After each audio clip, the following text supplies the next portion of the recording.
තෙරුවන් සරණයි. ගෞරවනීය මහා සංඝරත්නයන් සමාව අවසර ශ්‍රද්ධා බුද්ධ සම්පන්න කාරුණික පින්නතුනි,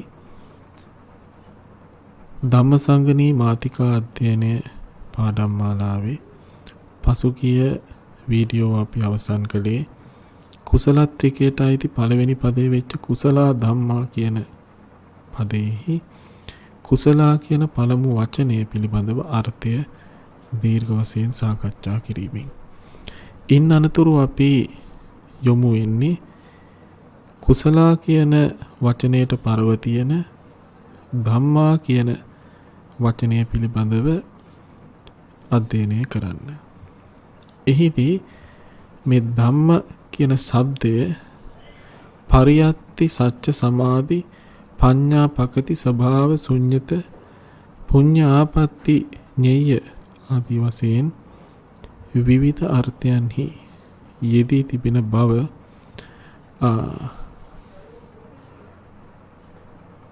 අට්ඨකථාචාර්යින් වහන්සේ ධම්මසංගණී අට්ඨකථාවේ පැහැදිලි කරනවා. එතනදී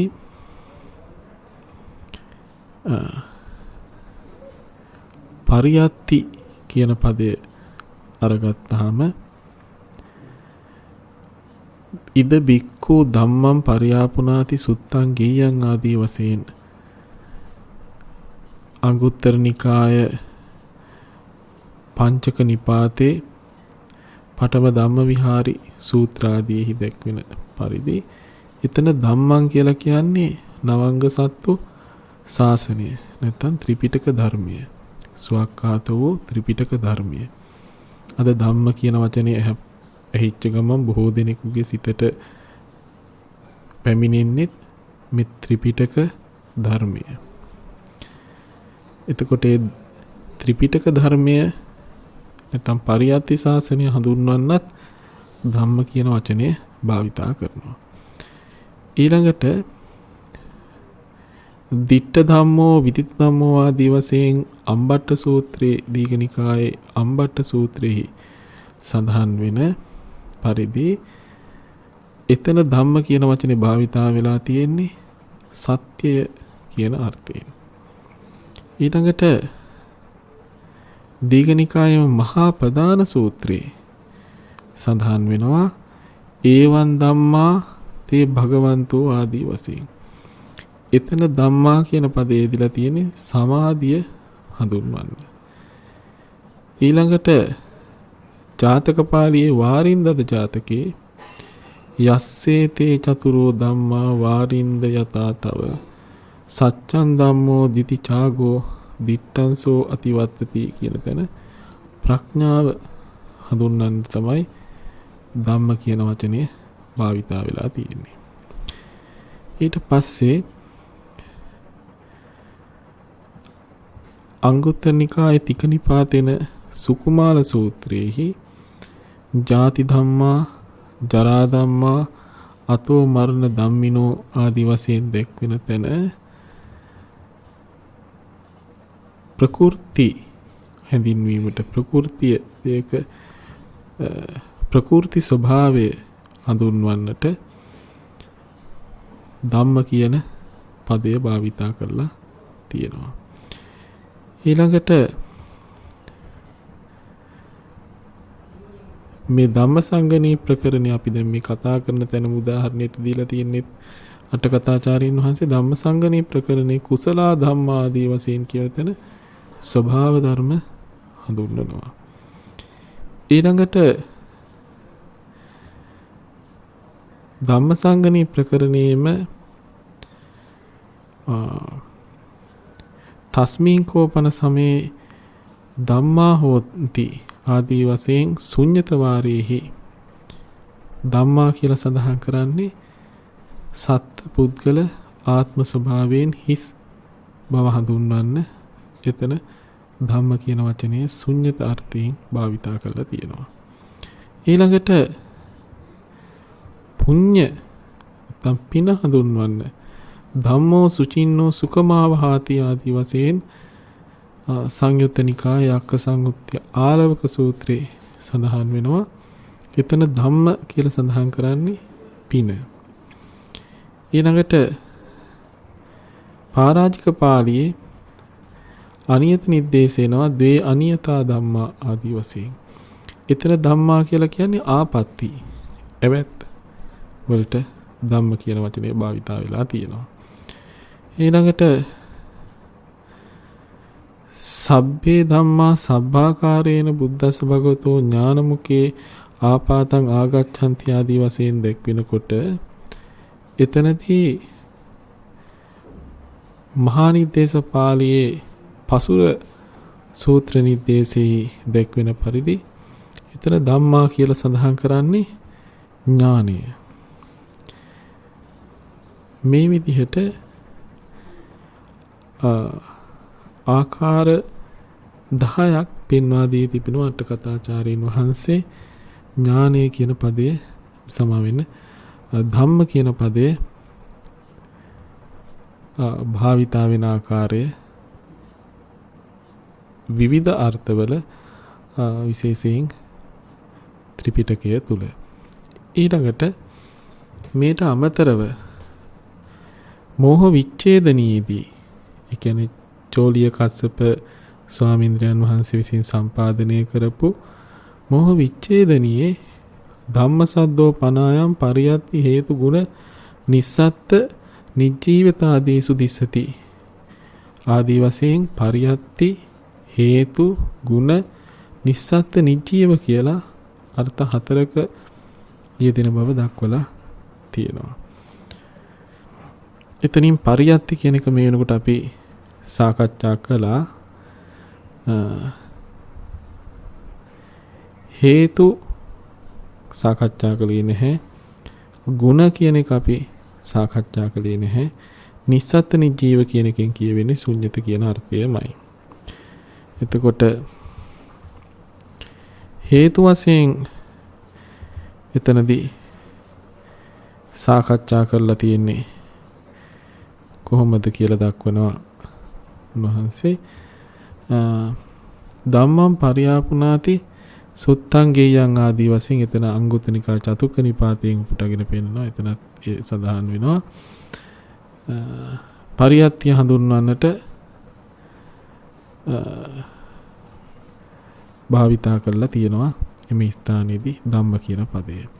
ඊට පස්සේ හේතුම් හි ඥානං ධම්මපටි සම්බිදා ආදී වශයෙන් විභංග ප්‍රකරණයේදී හේතු යමක් හට ගැනීමට සංස්කාර ධර්මයක් හට ගැනීමට හේතු වන්නා වූ ධර්ම එතනදී සඳහන් කරලා තියෙනවා ධම්ම හැටියට. ඊළඟට නහි ධම්මෝ අධම්මෝච උභෝ සම විපාකිනෝ ආදී වශයෙන් තේරගාථාවල සඳහන් වෙන්නේ ගුණ හැඳින්වීමට ගුණය හැඳින්වීමට කියලා ටීකාචාර්යින් වහන්සේ නැත්නම් කස්සප ස්වාමින් වහන්සේ විසින් සඳහන් කරනවා. ඊළඟට ධම්මේසු ධම්මානුපස්සී විහෙරති ආදී වශයෙන් දීඝනිකායේ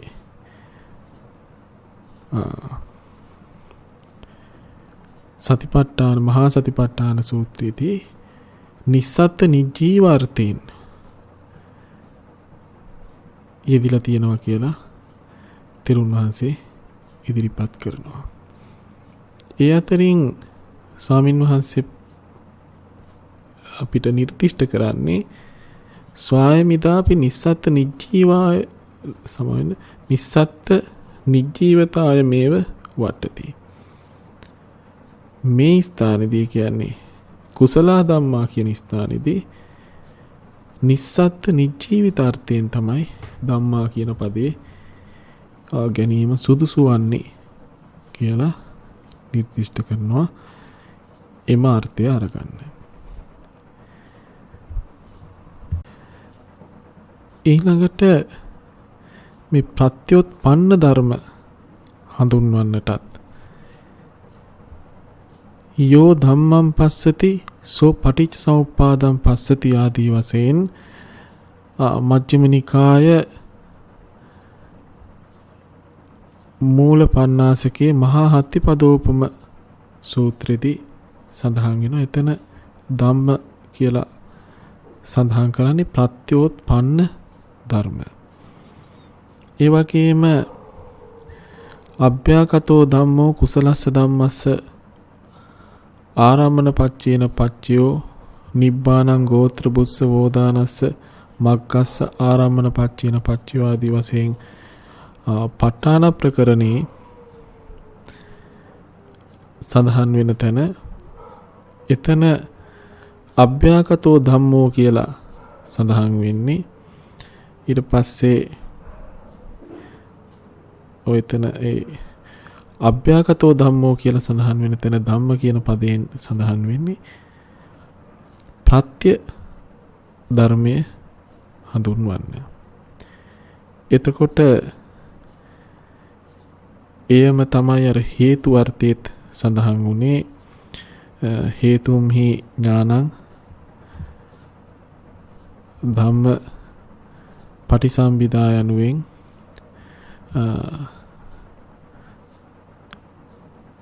චෝලිය කස්සප මහ ස්වාමින් වහන්සේ විසින් මොහ විච්ඡේදනී ඉදිරිපත් කළේත් ඒ කාරණයමයි.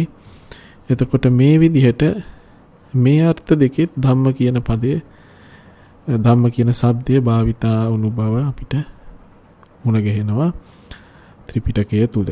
හැබැයි මේ අවසානයේ දක්වපු කරුණු දෙක ඍජුව ගත්ත කරුණු දෙකක් නෙමෙයි. ඒක අපි ඉදිරිපත් කරපු අදහසක් පමණයි. ඒ තරම්ම සැලකිය යුතු නැහැ. ඊළඟට මේ ධම්ම කියන පදයේහි අර්ථය පැහැදිලි කරන ධම්මසංගණී අට කතාව අත්තසාලිනිය අත්තනෝපන ස්වභාවන් ධාරෙන්තිති ධම්මා කියලා එක නිරුක්තියක් ලබා දෙනවා. තමන්ගේ ස්වභාවය දරන්නේ ධම්ම නම් වේ යනු එහි අදහසයි. ඒ පිළිබඳව පැහැදිලි කරනු ලබන මූල ටීකාව සත්තාදි ගාහකානං චිත්තානං ගෝචරා සත්තාදීෝ විය පඤ්ඤාය උපපරික්ඛ්‍ය මානාන නිස්ස භාවා කින්තු අත්තනෝ ස්වභාවං ධාරෙන්තිති ධම්මා නච ධාරියමාන ස්වභාවා අඤ්ඤෝ ධම්මෝ නාම අත්ති නහි රූපනාදීහි අඤ්ඤේ රූපාදයෝ කකලාදීහි ච අඤ්ඤේ පඨවියාදයෝ ධම්මා විජ්ජන්තිති අඤ්ඤතාපන අවබෝධේ තුන්න සක්කාති නාමසේන විඤ්ඤාතා විඤ්ඤාත්තේ ස්වභාව ධම්මේ අඤ්ඤේවියකත්වා අත්තනෝ ස්වභාවං ධාරෙන්තිති උත්තං කියලා සඳහන් කරනවා. මෙතනදී මේ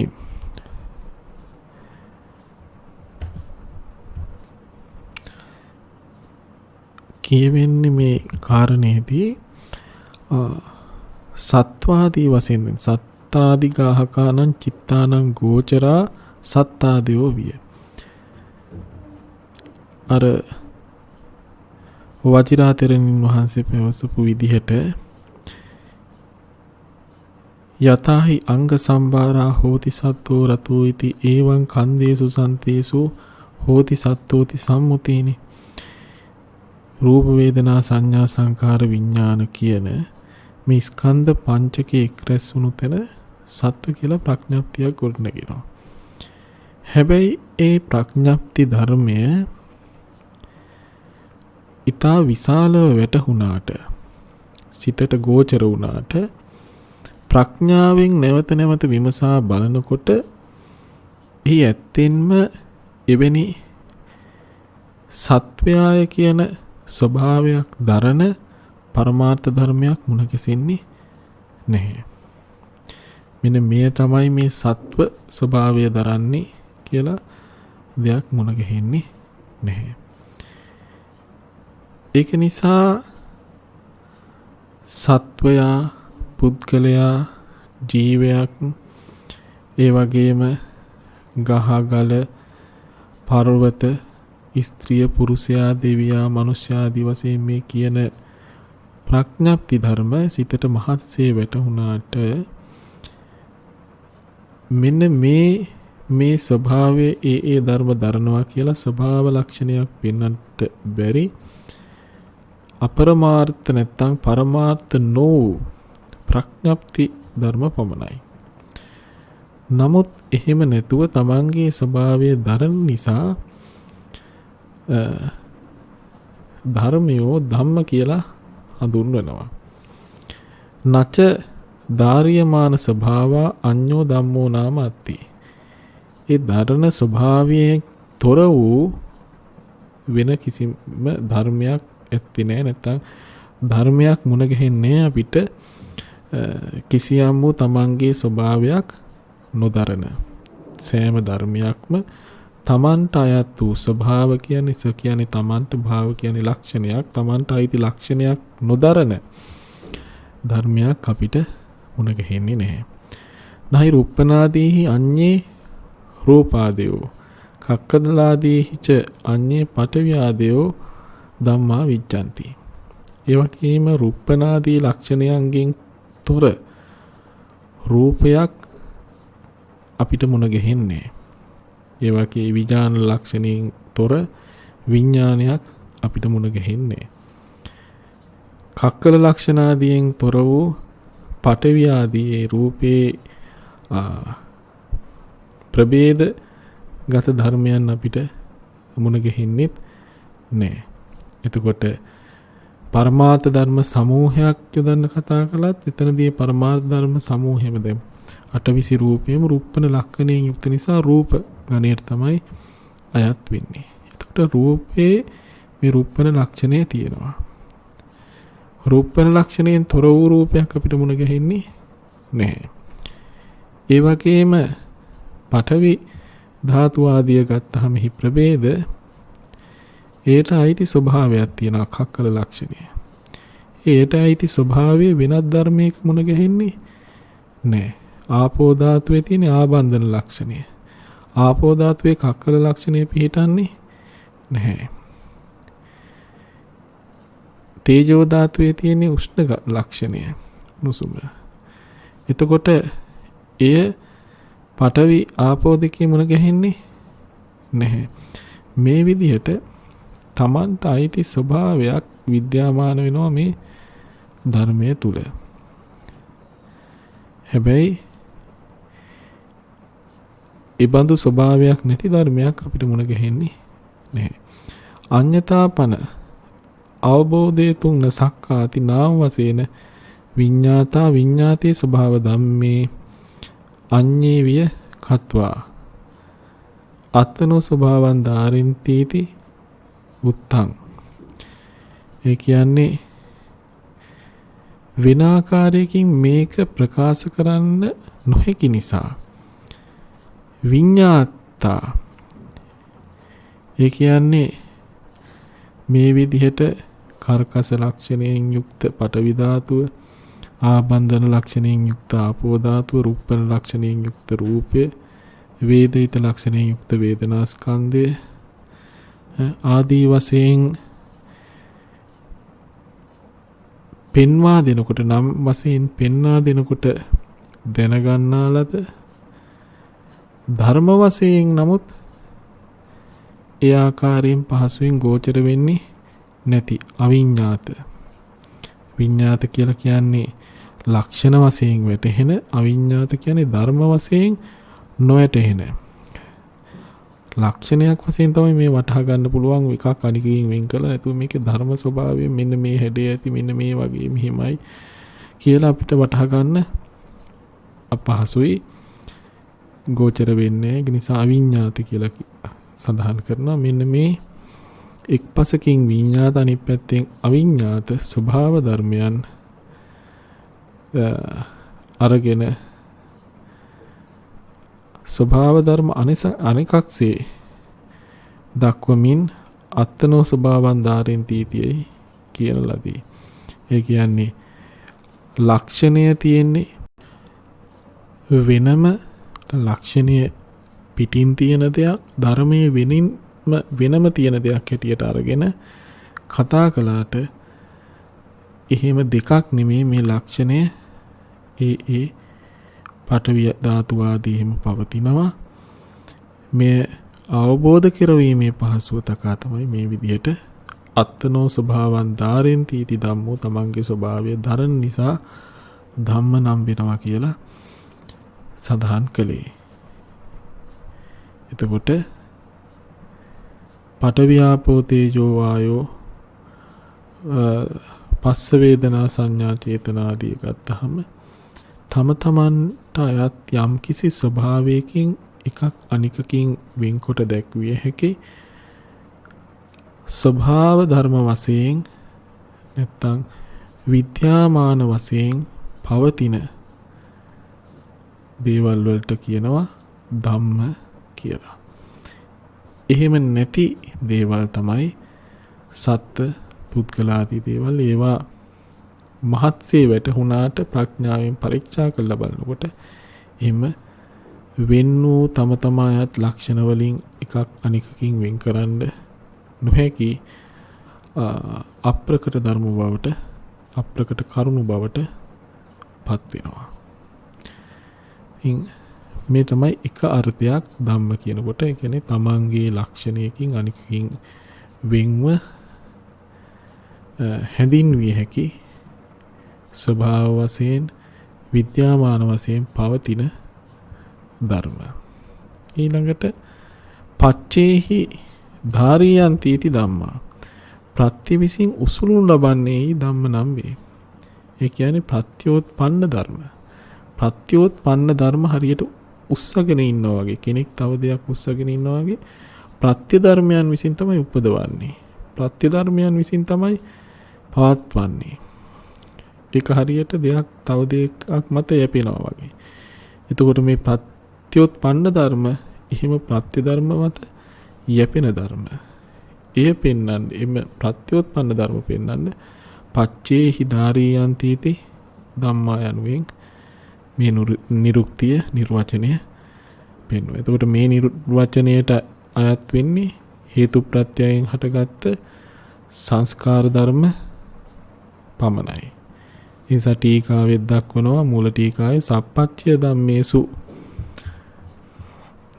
ධම්මසංගණී මූල ටීකාවේ දැක්කන සප්පච්චය ධම්මේසු විශේෂං දස්සෙන්තෝ ධාරියන්ති इति වා පච්චේහිති ආහ කියලා සප්‍රත්‍ය ධර්මයන් ප්‍රත්‍ය සහිත ධර්මයන් කියන ප්‍රත්‍යෝත්පන්න ධර්මයන් විශේෂ කොට දක්වන්න මේ ධාරියන්ති इति වා පච්චේහි කියන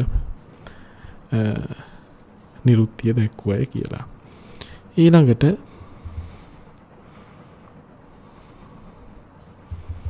යථා ස්වභාවතෝ ධාරියන්ති इति ධම්මා. තමාගේ ස්වභාවය අනුව සලකනු ලබන්නේ ධම්ම නම් වේ. ධාරියන්ති इति උපධාරියන්ති ලක්ඛීයන්ති इति අත්තෝ.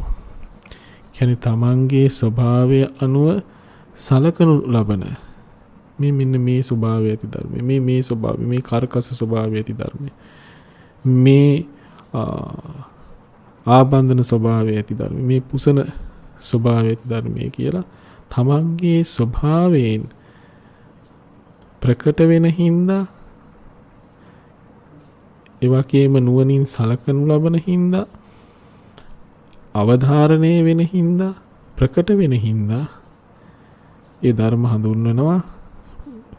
නැත්නම් එතනදී යමක් හඳුන්වනවා ධම්ම කියලා. එහෙම ස්වභාවය ඇතිදී. ධාරියන්ති इति වා යථා ස්වභාවතු අවධාරියන්ති ඥායන්ති इति ධම්මා. කක්කල පුසනාදයෝ කියලා මූලපරියාය සූත්‍ර වර්ණනාවෙත් මජ්ක්‍ධිම නිකායේ ටීකාවේ සඳහන් වෙන්නේ ඒක හින්දා. ඒ කියන්නේ තමන්ගේ ස්වභාවය වශයෙන් සලකනු ලබන්නේ අවධාරණය කරනු ලබන්නේ ධම්ම නම් වේ. එතකොට මේ ධම්ම පුළුවන් එක්තරා ස්වභාවයකින් අර කලින් සඳහන් කළා වගේ මෙන්න මේ ලක්ෂණයෙන් කියලා මෙන්න මේ ස්වභාවයෙන් කියලා හඳුන්වලා දෙන්න. එවැනි ස්වභාවයකින් තමාව ප්‍රකට කරලා අවධාරණය කරලා විශේෂ කරලා දක්වන නිසා දෙයක් හඳුන්වනවා ධම්ම කියලා. පඨවි ස්පර්ශාදිය කර්කශ ස්පර්ශ වීම ආදී ස්වකීය ලක්ෂණයෙන් ප්‍රකට වීම අන්‍යයන්ගෙන් වෙන්වීම මේන් අදහස් කරයි කියලා දැක්වේ ඒකයි. මේ විදිහට ගත්තහම මේ ධර්ම කියන શબ્දය නැත්නම් ධම්ම කියන શબ્දේ විවිධ අර්ථවල යෙදෙන බව අපිට දැන් පේනවා. ධම්ම යන පදේහි අර්ථ කිහිපයක්ම කියදෙනවා. ඒ අතරින් ශූන්‍ය අර්ථයෙන් ගැනීම මාතිකාද්‍යයෙහි සෑම පදයකම එන ධම්මායතන පදයට ගැලපෙනවා. ඒකයි අර මෝහ විච්ඡේදනියේදී චෝලිය කස්සප මහා ස්වාමීන්ද්‍රයන් වහන්සේත් ටීකාචාර්යින් වහන්සේත් ප්‍රකාශ කළේ මේ ස්ථානයේදී නිස්සත්ත්‍ය නිජීව අර්ථය ගැනීම සුදුසුයි කියලා.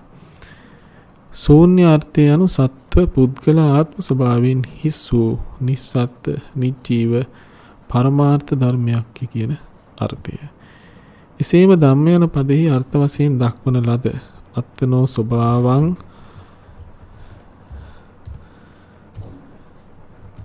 ධාරින් තීති ධම්මෝ පච්චේහි ධාරියන් තීති ධම්මෝ යථා ස්වභාවං ධාරියන් තීති ධම්මෝ කියන මෙන්න මේ අර්ථ විකල්ප තුන ගත්තාම ඒකත් හැබැයි සුදුසු පරිදි යොදන්න පුළුවන්.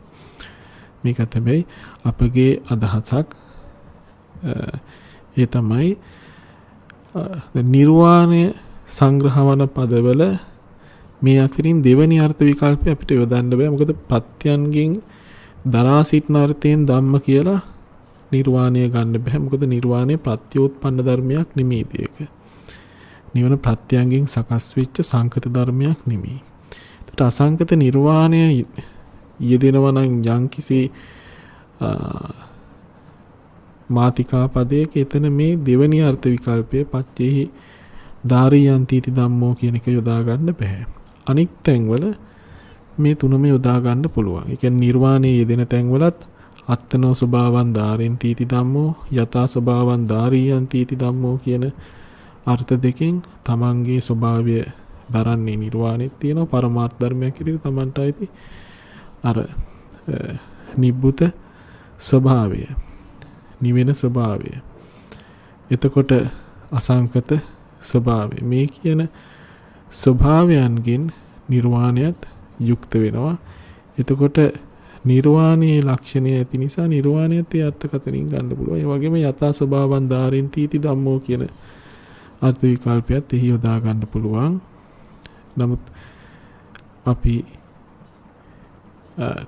ටීකාව කරු කළොත් මෝහ විච්ඡේදනියේදී චෝලිය කස්සප මහා ස්වාමීන්ද්‍රයන් වහන්සේ විසින් ටීකාචාර්යින් වහන්සේ විසින් ධම්මා කියන පදෙහි අපිට නිර්දිෂ්ට කළේ නිස්සත්ත්‍ය නීජීව අර්ථය පමණක් ගත යුතුයි කියලා. ඒක නිසා අපි එතකින් සෑහීමකට පත්විය යුතුයි.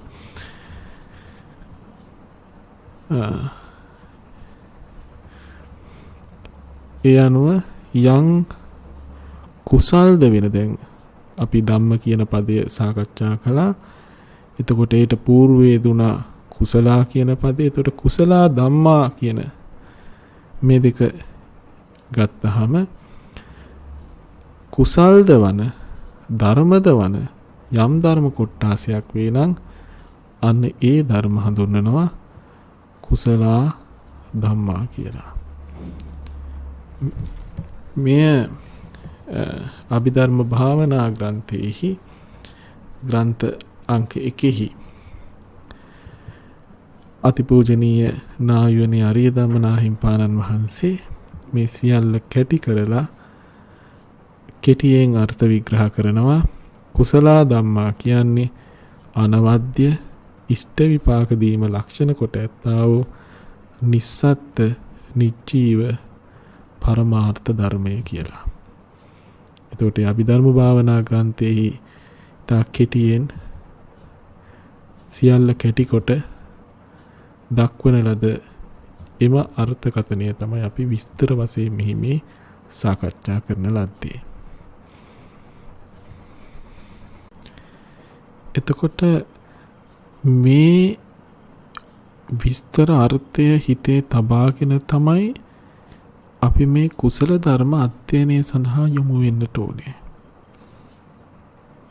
මේකේ තියෙන අභිධේයාර්ථ ටික මේ කෙටි අර්ථය මතක තබාගෙන ඊට පස්සේ අභිදේය අර්ථවල චිත්තචෛතසික ගණන මතක තියාගෙන ඒක ස්කන්ධ ආයතන ධාතු වලට බෙදලා විභාගයකදී හොඳ ලකුණු ප්‍රමාණයක් ගන්නවා කියන මානසිකත්වයෙන් මේක දිහා බලන්නට එපා. එයින් ඔබට ගිය විශාල ඉලක්කයක් වෙත ඔබ ළඟා කරවන්නටයි තථාගතයන් වහන්සේ මේ කුසල ධම්මා කියන පදය දේශනා කළේ. කලිනුත් අපි සඳහන් කරන්නට ඇති මේ දේශනා කරන ලද සෑම ත්‍රිකයක් සෑම දුකයක් පාසාම ඒ මාතිකා පදයක් පාසාම තථාගතයන් වහන්සේ ඇයි මේ විදිහට දේශනා කළේ කියලා මේ ත්‍රිකයට අනතුරුව මේ ත්‍රිකයට අනුව මේ පසුව මේ ත්‍රිකය මේ විදිහට දේශනා කළේ ඇයි කියලා නම් ඇත්තටම පැහැදිලි කරන්න පුළුවන් කමක් අපිට නැහැ. එහෙන් පැහැදිලි කිරීමක් පිළිබඳව අපි දැකලත් නැහැ. නමුත් මේ කුසල ත්‍රිකය අරගත්තාම තථාගතයන් වහන්සේ කුසල ත්‍රිකයෙන් මේ අභිධර්ම දේශනය ආරම්භ කරන්නේ මේ කුසල ත්‍රිකයට සියලුම පරමාර්ථ ධර්ම එක්කාසු වෙනවා, කැටි වෙනවා. මෙය නිප්‍රදේශ ත්‍රිකයක්. ඒක නිසා ඉතිරිවක් නැතුව සියලු පරමාර්ථ ධර්ම මෙහි බෙදී යනවා. මෙය ඉතා පහසුවෙන් ඇතැම් නිප්‍රදේශ ත්‍රිකයන්ට වැඩි අවබෝධ කරගන්නත් පුළුවන්කමක් තියෙනවා. ඒ වගේම කුසල ධර්ම අකුසල ධර්ම සහ එහි විපාක වන්නා වූද එහි විපාක නොවන්නා වූද ධර්ම පිළිබඳව අවබෝධයත් අපිට මේ සංසාර නිතාම වැදගත්. මෙන්න මේ නිසා මේ කුසල ත්‍රිකය උදාහරණය වශයෙන් ගෙන සෙසු ඉදිරි අධ්‍යයන කටයුතු කිරීම පහසුවක් වෙනවා. ඒක නිසා මේ කුසල ත්‍රිකය පළමුවෙන් දේශනා කිරීම ඒ පහසු අපිට ළඟා කර දුන්නා. තවත් මේ ප්‍රායෝගික පැත්තක් තියෙනවා. ඒ ප්‍රායෝගික කාරණය තමයි දැන් මේ ධර්මය තථාගතයන් වහන්සේ අති විත්තාර දේශනේ හැටියට පැහැදිලි කරනු ලබන්නේ දසදහසක් ලෝක ධාතුවෙන් පැමිණි දෙවියන්ට බ්‍රහ්මයන්ට. තවතිසා දෙව්ලොවදී. කියන්නේ තථාගතයන් වහන්සේ දේශනයක් හැටියට මේ සිදු කරනවා. පසුව තමයි මෙය වාචනා මාර්ගයට නගන්නේ සාරිපුත්ත මහරහතන් වහන්සේ. ඊට සමගාමීව ඇත්තටම වාචනා මාර්ගයට නැගෙනවා මනුස්ස ලෝකෙදී නාති විත්තාර නාති සංකේප දේශනේ හැටියට ධම්මසේනාධිපතින් වහන්සේ අතින්. නමුත් තථාගතයන් වහන්සේ මේ ධර්මයේ දේශනා කරද්දී මෙහි අසා සිටින්නා තුල වඩාත් ප්‍රකට ධර්මයේ වන්නේ කුසල ධර්මය. වඩාත් ප්‍රකට ධර්මයේ වෙන්නේ කුසල ධර්මය. ඒක දෙවියන්ට විතරක් නෙමෙයි. එතන මිනිස්සුયો හිටියානම් සරියුත් මහරහතන් වහන්සේ තමන්ගේ ශිෂ්‍ය භික්ෂුන් වහන්සේලා 500 නමකට මේ නාති විත්තාර නාති සංකේප දේශනය සිද්ධ කරනවානේ. තථාගතයන් වහන්සේට සමගාමීව මනුෂ්‍ය ලෝකෙදී ඒක ගොඩක් අය අමතක කරනවානේ. බුදුරජාණන් වහන්සේ දෙව්ලොව අභිධර්ම දේශනය කරද්දී තථාගතයන් වහන්සේගේ ඖරස පුත්‍ර වූ සාරිපුත්‍ර මහරහතන් වහන්සේ මනුෂ්‍ය ලෝකේ භික්ෂුන් වහන්සේලා 500කට ඊට සමගාමීව මේ නාති විත්තාර නාති සංකේප දේශනාව සිද්ධ කරනවා. අර තව්තිසා භවනේදී ධම්මසන දෙවියන්ටත් මනුස්ස ලෝකෙදී මෙය හදාරන්නා වූ ස්වාමින් වහන්සේලා 500ටත් වඩාත් ප්‍රකට කුසල ධර්මයේ විලායි. මොකද බහුල කොට හටගත්තේ කුසල ධර්ම. එතකොට මේ කුසල ධම්මා අරගත්තාම තථාගතයන් වහන්සේ කියන්නේ පහළ වීමෙන් පවතින යනකන් මේ කුසල ධම්මා. කුසල ත්‍රිකයේ තියෙන කුසල ධම්මා. එතකොට මේ කුසල ධම්මා ගත්තාම ධම්මා කියන පදයෙන් තථාගතයන් වහන්සේ පැහැදිලි කරන්නේ නිස්සත්ත නිජීව ස්වභාව ධර්ම. එතකොට කුසලා වෙන්නේ අර අට කතාවේ සඳහන් කරපු විදිහට පිරිකුල් ලාමක ධර්මයන් සොලවා චලනයේ කොට කම්පා කොට විනාශ කරන්නා වූ එක්තරා ධර්ම කොටසක්. සතර පරමාර්ථයන් අතරින් ලාමක අකුසල ධර්මයන් නසන්නට පුළුවන් දෙයක් තියෙනවා නම් ඒ කුසල. ඊට පස්සේ පිළිකුල් කටයුතු ආකාරයෙන් සයනය කරන නිසා පාප ධර්මයන් කුස කියලා සඳහන් කරනවා. ඒ කුස සංඛ්‍යාත අකුසල ධර්මයන් කපන රැහැලා දාන අර්ථයෙන් කුසල නම් වෙනවා. ඊට පස්සේ පිළිකුල් සහගත ලාමක ධර්මයන් තනු කරනතෝ ඕසාන කරනතෝ අඩු කරන රැහැලා දාන අර්ථයෙන් ඥානය කුස නම් වෙනවා. ඒ කුස සංඛ්‍යාත ඥානයෙන් ගත යුතු නිසා පැවැත්විය යුතු නිසා කුසල කියලා හඳුන්වනවා මේ ධර්ම. ඒ වගේම යතාවා කුසා උභය භාග ගතං හතපදේශං ලුණන්ති ඒවමි මේපි uppන්නා භාවේන උභය භාග ගතං කිලේශපක්ඛං ලුණන්ති. ඒ වගේම හරියට කුස තනපතක් අතින් අලලා ඇද්දාම දෙපැත්තෙන් කැපෙනවා වගේ උපන් නූපන් කෙලෙස් ධර්ම කපාහරණ නිසා කුසතනපතක් වෙනියයි ගෙන කුසල කියලා කියනවා. මේ විදිහට විවිධ අර්ථයෙන් අකුසලයේ නැසීම ගැන කතා කළා. ආඩම්බර වෙන්න ඕනේ කාරණයක්. තමන් පහල කරගන්නේ ලාමක දෙයක් නෙමෙයි, උසස් දෙයක්. නමුත් ඒ කුසල පදයට පරව යොදන තථාගතයන් වහන්සේ මොකක්ද පදය? ධම්මා. කෝ මාන්නයක් ඇති කරගන්න දෙයක්. කෝ අභිමානයක් ඇති කරගන්න දෙයක්. කෝ මේ තුල අනුන් පහත් කළ දකින්ද පරවම්බණය කොට අත්තුන් කංසනය කොට තමන් උසස් කොට දකින්න දෙයක්. කෝ තෘෂ්ණාවෙන් අල්ලගන්න දෙයක්. කෝ මමය කියලා ආත්ම දෘෂ්ටියෙන් ග්‍රහණය කරගන්න දෙයක්. මෙතන තියෙන්නේ නිස්සත්ත නිජීව පරමාර්ථ ධර්ම සමූහයක් පමණයි. ඒක නිසා කුසලා බව ඇත්ත. උසස් යමක් බව ඇත්ත. නමුත් ඒන් මානෙන් උදම් වීමට අවශ්‍යතාවයක් නෑ. ඒවා ධම්ම පමණයි.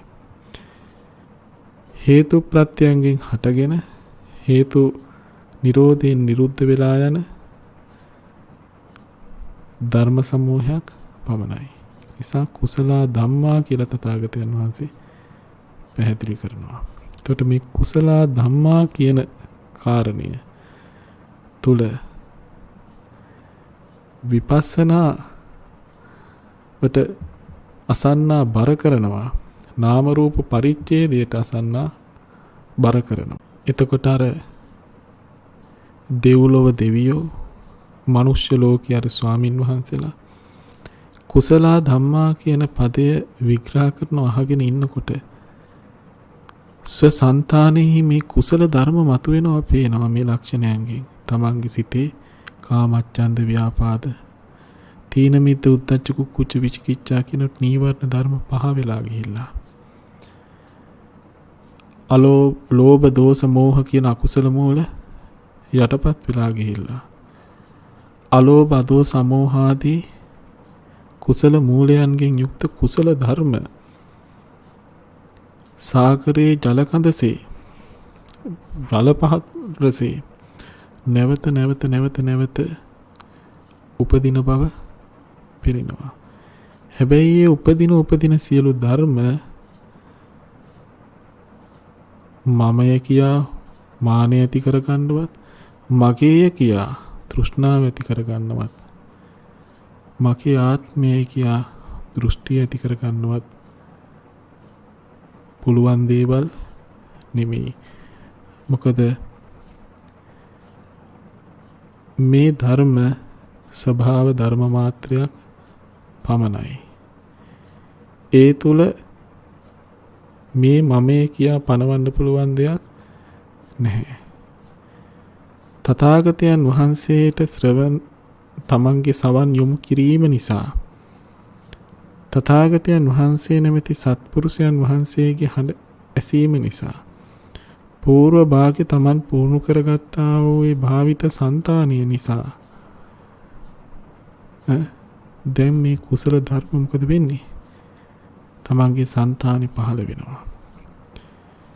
හැබැයි අපි ප්‍රාර්ථනා කළත් නොකළත් ඒ ධර්මයේ ස්වභාවයෙන් මෙව නිරුද්ධ වෙනවා ඊළඟ මොහොතේ. අද කුසල් කරන කෙනා හෙට අකුසල් කරන්න පුළුවන්. අද පුණ්‍යවන්තයෙක් හෙට පව්කාරයෙක් කියලා හංවඩු ගහන්නට පුළුවන්. අද පින් කරලා දෙව්ලොව වැජපෙන පුද්ගලයා මනුස්ස ලෝකේ සැප සම්පත් විඳින කෙනා හෙට අවීචි මහා නරකේ ඉන්නට පුළුවන්. නමුත් මේන් කියවෙන්නේ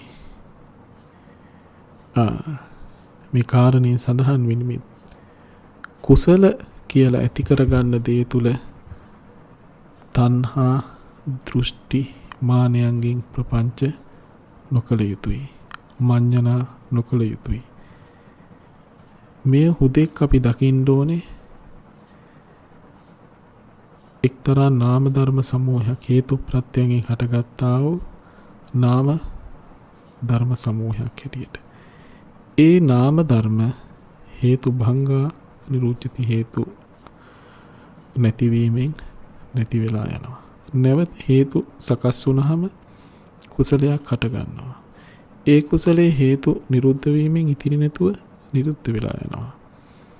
නැවතත් හේතු සකස් වුණාම නැවතත් කුසල ධර්ම ඇති වෙනවා. නැවතත් නිරුද්ධ වෙලා යනවා.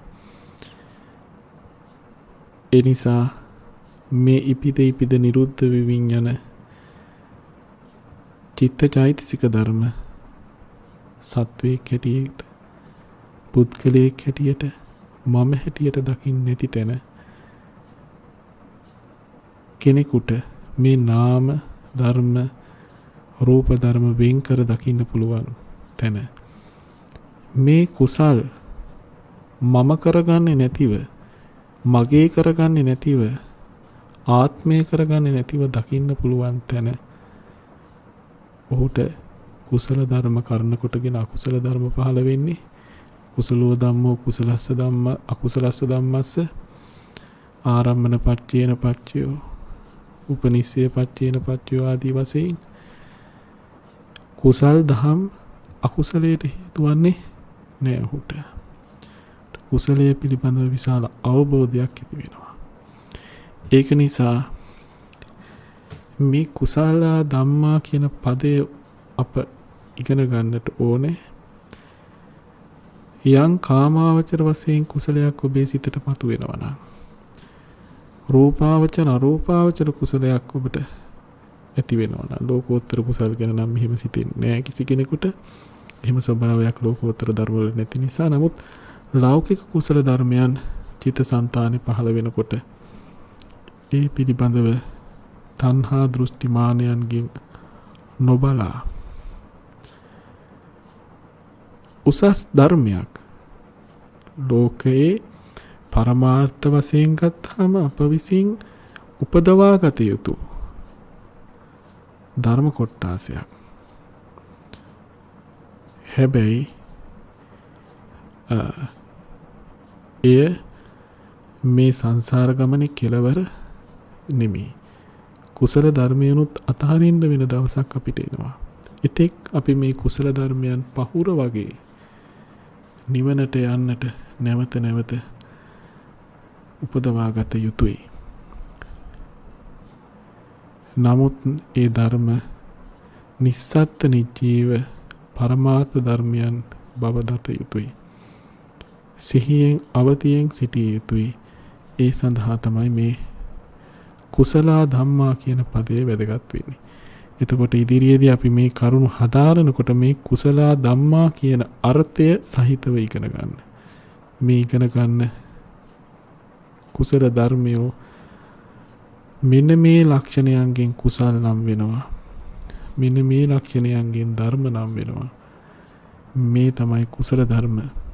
මේ කුසල ධර්මියොත් නිට්ටය නැහැ, අනිත්‍යයි.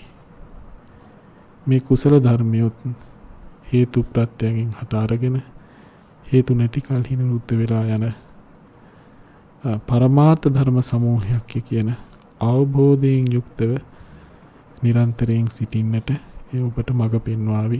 එයයි මෙහි වැදගත්ම කාරණය.